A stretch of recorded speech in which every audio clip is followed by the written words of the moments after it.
Chinese vessels sa West Philippine Sea nananatiling mataas sa 48. Detalye na balita mula kay Edniel Paron sa RH52. Edniel, good morning. Edniel, patuloy na minaman-manan ng sinatahang lakas ng 48 sasakyang pandagat ng China sa West Philippine Sea. Bumaba man ang bahagya mula sa higit 50 nakaraang linggo. Napansin-pansing mas mataas pa rin ito, halos doble sa dating average na 25 Chinese vessels kada buwan.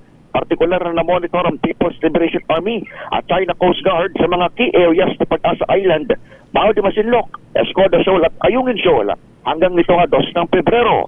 Una nang sinabi ni AFP spokesperson for WPS Rear Admiral Roy Vincent Trinidad na may integration ang nangyayari sa maritime forces ng Beijing at ramdam ito hanggang sa exclusive economic zone ng bansa.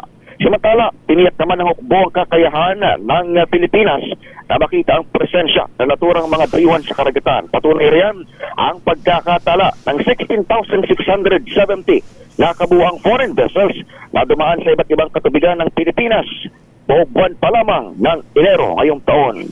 Ako sa Edniel Parrosa, nag-uulat para sa DZRH. Una sa Pilipinas, una sa Pilipino. Maraming salamat, Edniel.